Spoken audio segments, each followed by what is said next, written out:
गुरु प्यारी सात संगत जी, सभी को प्यार भरी राधा स्वामी जी। संगत जी, आज जो हम आपको साखी सुनाने वाले हैं, अतः इस साखी को अंत तक जरूर सुने। इस साखी से आपको कुछ न कुछ सीख को मिलेगी और आपका सिमरन करने में भी सहायता मिलेगी। प्यारी साध संगत जी, बाबा जी कहते हैं कि एक भजन का उत्तम समय सुबह 5 बजे से शुरू होता है। कोशिश करें कि भजन सिमरन के बाद सोए नहीं। ऐसा करने से आपको भजन सिमरन में अधिक लाभ होगा और दिन भर भजन सिमरन की याद अंदर रहती है। तो 24 घंटों में से 3 घंटों पर आपका हक नहीं है। यह समय गुरु का है और इस ईमानदारी से इसे पूरा करना चाहिए। बस आंखों बंद करके खुद को गुरु के हवाले कर दो।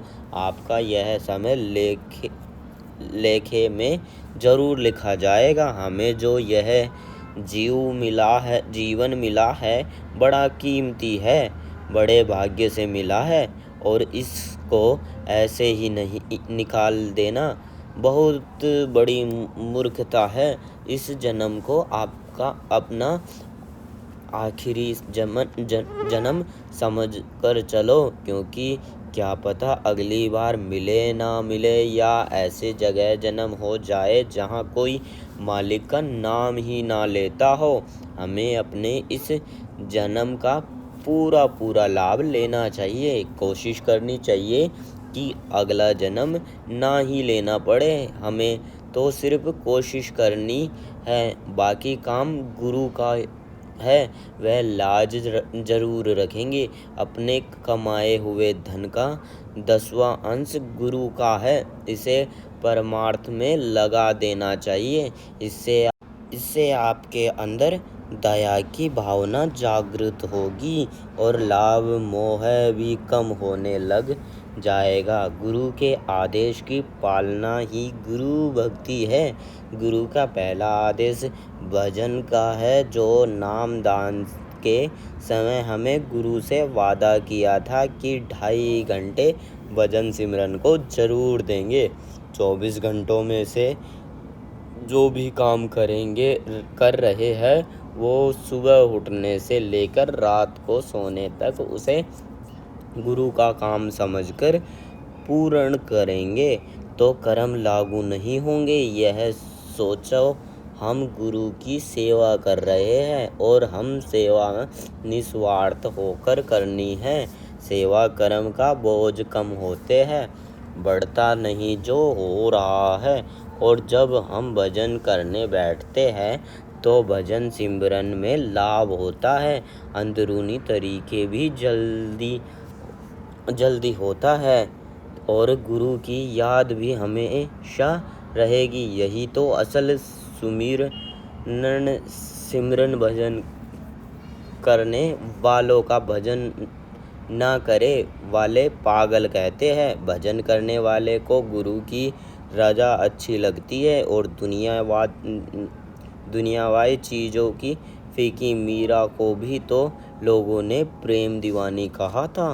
कहीं कुछ खाओ तो सोच समझ कर खाओ, क्योंकि जिसका अन्न खाओगे तो मन भी वैसा ही हो जाएगा जैसे मांसाहारी के यहाँ खाना खाते हैं, तो फिर मन पर गलत असर पड़ता है और भजन में भी रुकावटें आती है। प्यारी साध संगत जी, बाबा जी कहते हैं कि जैसा खाए अन्न वैसा होवे मन, जैसे पीवे पानी वैसी होवे वाणी। गुरु से कुछ मांगना नहीं चाहिए, बस एक प्रार्थना रोज होनी चाहिए। हे मालिक, तेरी बड़ी दया मेहर है मुझ पर, ऐसे ही अपनी दया मेहर बनाए रखना। मुझे ज़्यादा से ज़्यादा भजन सिमरन और अपनी सेवा में लगाए रखना।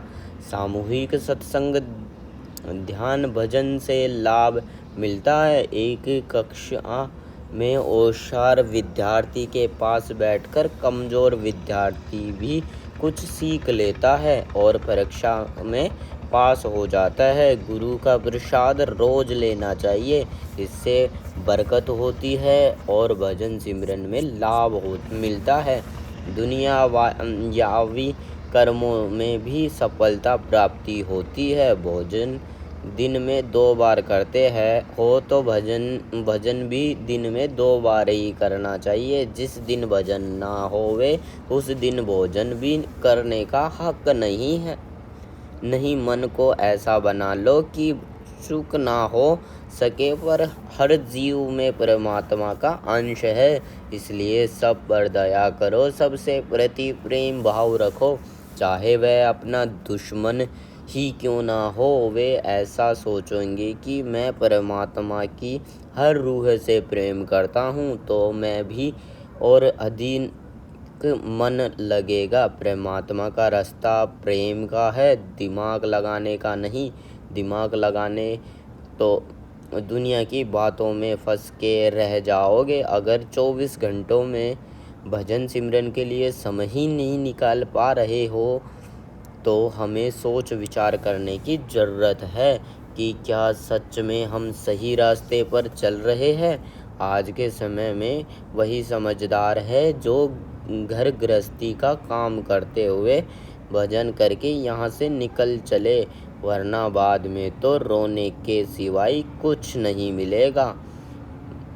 आओ हम भी समझदार बने, अपनी मौत को हमेशा याद रखो। मौत याद रहेगी तो मन भी कभी भजन में रुका नहीं होगा। मौत सम बताए के नहीं आएगी। मरने की तैयारी रखो और जीने की आस क्या पता कब भरे परिवार को छोड़ जाना पड़ जाए। साथ कुछ जाएगा तो भजन जाएगा और कुछ नहीं, इसलिए समय रहते भजन सिमरन करने लग जाओ। भलाई है और जगत के काम झूठे हैं, कोई काम नहीं आते, इसलिए तो महात्माओं ने बताया है सब सही है। नरक की आग बड़ी भयंकर है, वह किसी का नुकसान नहीं करना चाहते हैं, बस विश्वास करो और आगे बढ़ो। भोजन तो बस जीने के लिए खाओ, कम खाना, कम सोना, कम बोलना एक अच्छे सत्संगी की निशानी है।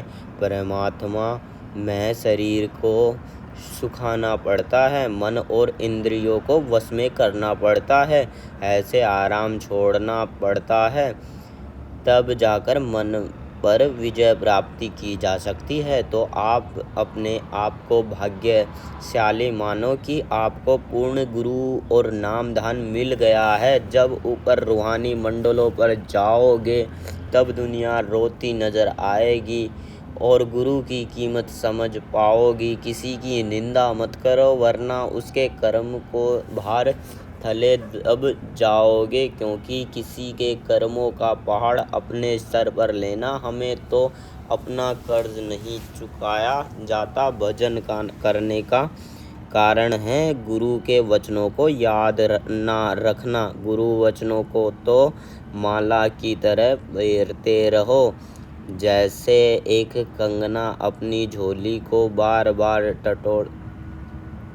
टटोलता होता है। हम क्या करेंगे यह जानकर कि कल क्या होगा। बाबा जी कहते हैं अगर आपको यह पता चल जाए कल यह होने वाला है तो इससे क्या होगा, आप उसको रोक थोड़े पा सकते हो, वह तो होकर ही रहेगा। उल्टा आप अपना मूल्य जीवन और खराब कर लोगे।